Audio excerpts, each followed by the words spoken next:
been a hot minute, but I return for another chat about what's currently going on in Sonic Forces Speed Battle, and as it happens, we're currently in the event for another new character, Extreme Gear Supersonic.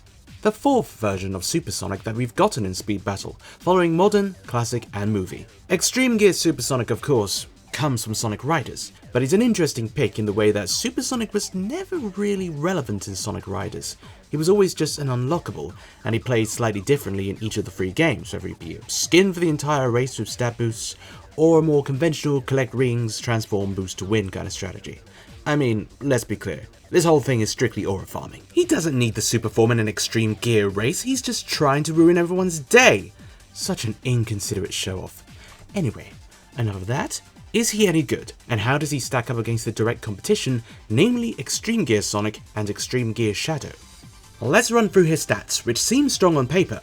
He has 10, acceleration at 9, strength at 7, for a total of 26 points, which makes him the statistically superior of the three, with Extreme Gear Shadow coming in at 25, and Extreme Gear Sonic coming in at only 20. But of course, it's Speed Battle, so these stats can make only minimal difference when you're going at such a high level. It's all about the skills. Unlike the EG Sonic and Shadows, Supersonic does not have a slipstream mini boost for his first item. Instead, he has an area of effect attack, the Extreme Gear Slam, where he can perform a trick and then slam down on the lane and damage opponents, knocking them out of their lane. It's a severe knockback for any opponent, but honestly, I found myself barely using this one because it's so situational. You're rarely close to your opponents throughout a race, and let alone with the right timing to knock someone out of using it. It's definitely the weakest part of his skill set, but it does have the benefit of turning you invincible during the animation, so it can be used as a crutch if you find yourself boxed into any obstacles. There is a reported glitch with this, however, where if you turn super and use the slam, you will become vulnerable to attacks and obstacles and be knocked out of your super form. I mean, I think it's a glitch. If it's delivered, then that's the first don't be a dick mechanic I've ever seen Hardlight put in. Well, regardless, this has two upgrades at levels 6 and 12, both for increasing damage.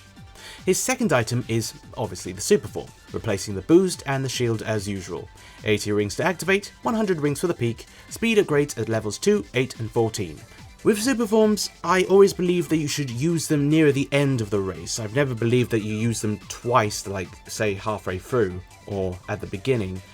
I just don't feel it's very useful because you're going to end up slowing down halfway through and letting everybody else catch up, when you're generally best off just trying to keep up with everyone as best as you can throughout the entire race, then use the super form at the end and you're basically guaranteed an easy win. But aside from that, nothing much more needs to be said. But his third item is the moneymaker. This is the frustrating one, the Blue Tornado Blast. It looks similar to Extreme Gear Shadows fan, but it is so much more deadly. But at the same time, there is only one of them, so it's not as aggressive as the traps with the other supers. It can spawn right in front of you and push you back, slowing you down and costing you valuable time. It's very effective, especially when it gets spammed against you, and I believe that's probably the best way to play it. It may be luck based, but it is effective when it hits, and this is EG Supersonic's primary offensive capability. And if deployed correctly with a bit of skill, you can keep your opponents away from you. They deploy randomly in the path of your opponents if you're between 2nd and 4th place, but if you deploy them when you're in 1st, they appear straight behind you, so you can pick where you want them to go. So it's generally effective if you throw them down as you're about to hit, say, a standalone dashpad. With its effectiveness in mind though, I would still say this arsenal is what I would consider to be one of the weaker sets for a super, mainly due to the lack of use you will have for the slam. Most supers have a strong dependency on their offensive capabilities due to the fact that they have no standard boost, so the aim is to keep your opponents as close to you as possible, maybe push them back where you can, then go super right at the end and blast right past them. And then there's Movie Super Shadow, where you have the Chaos Blast mini boost and meteor combination, which provided you don't hit yourself in the head, is definitely the strongest and has really set the power scaling bar for better or for worse. EG Supersonic's chance of winning really does mostly depend on luck, endurance and your opening rings. With upgrades you can start with up to 45 rings come level 15, which is regular for Challenger tier supers, and 5 more rings than Special tier supers, and I tell you what, you're definitely going to need a really good start. And honestly, I found playing as Extreme Gear Supersonic to be decent.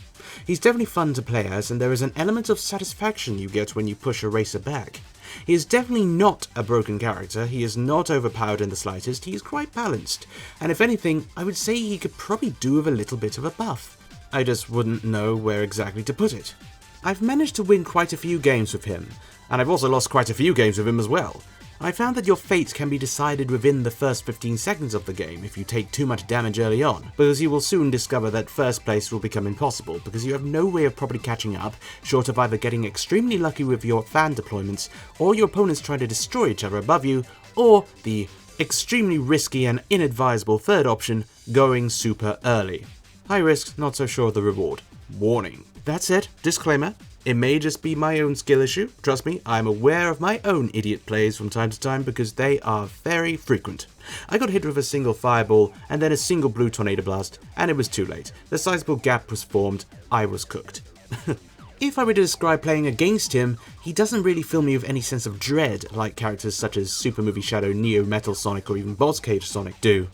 He's very manageable, so long as you just keep your distance from the fan, avoid bad at all costs, change lanes as often as you can, and that's a note for people playing as him as well. Try to be strategic with your drops, which can be tricky, I know, because I too have had a tendency to spam in a fit of panic, and rage sometimes, but that's beside the point.